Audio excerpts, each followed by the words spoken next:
안녕하세요. 오늘도 귀한 시간 내어주셔서 감사합니다. 오늘은 갑자일주에 대해 이야기해 보겠습니다. 갑자일주는 낙천적인 기질을 지니고 있습니다. 사람에 대한 인정도 많고 대인관계가 원만한 편이죠. 공적인 것과 사적인 것을 잘 구분하며 화려하고 멋진 걸 좋아하는 기질도 있습니다. 큰 나무 그늘 아래 있는 쥐라는 구조는 교육의 사주입니다.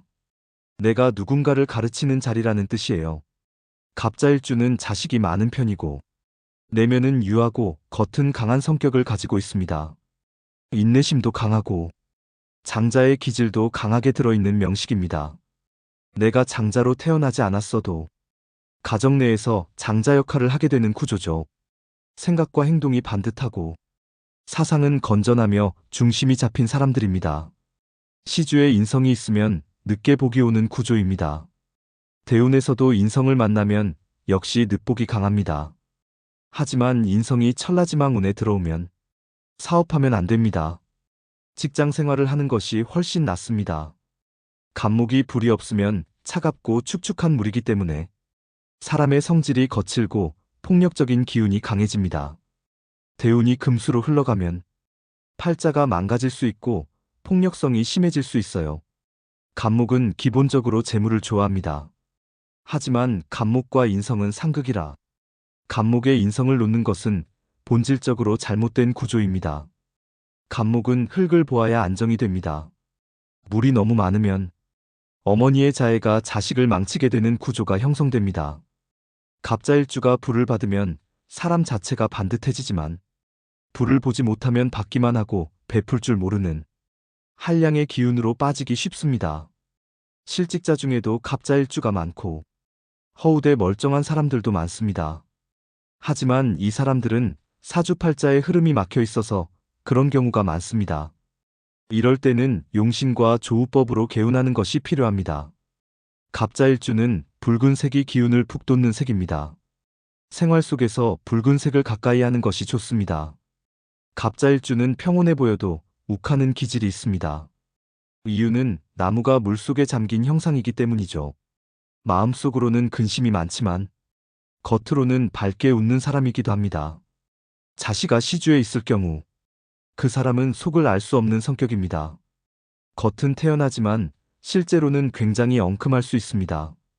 이건 거의 확정적으로 봐도 무방합니다. 갑자일주 중에서 경자일주는 오화가 들어오는 해에 임신하는 경우가 많습니다. 갑자는 관성이 유기하지 않으면 직장 이동이 심하고 대부분 외국과의 인연도 강하게 들어오는 편입니다. 공부를 일찍 시작해서 안정적인 직장을 가지는 것이 좋고 자수를 잘 다루는 재능도 있어서 서예나 재단, 붓글씨 같은 데도 능합니다.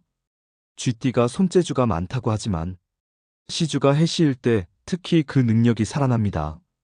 갑자일주는 부인을 잘 만나서 셔터맨으로 살아가는 경우도 많습니다. 놀기 좋아하고 한량의 기운도 있습니다. 갑자일주 중 나체도화 구조를 가진 사람들은 호색적인 성향이 강합니다. 이들은 나체로도 거리낌 없이 즐기는 유형이며 이는 단순한 성적 기질을 넘어서 사주의 깊은 기질 중 하나로 이해됩니다. 2개 이상의 평두살, 시기질투의 기운이 있는 사람은 남의 성공을 순수하게 축하하지 못하고 질투심이 많습니다. 갑자일주는 위아래로 평두살이 들어와 있어서 이런 기질이 강하게 작용합니다. 남자 갑자일주에서 배우자궁에 효신이 있으면 고부 갈등이 생기고 여자의 경우는 사돈 간의 갈등이 형성되기 쉽습니다. 효신이 일지에 있으면 결혼 생활이 순탄치 않고 어머니와도 이별수가 있습니다. 진신이 들어오면 어디에도 예속되기 싫고 자기 마음대로 살고 싶어하는 성향이 강합니다. 자수는 인성이고 목욕지입니다.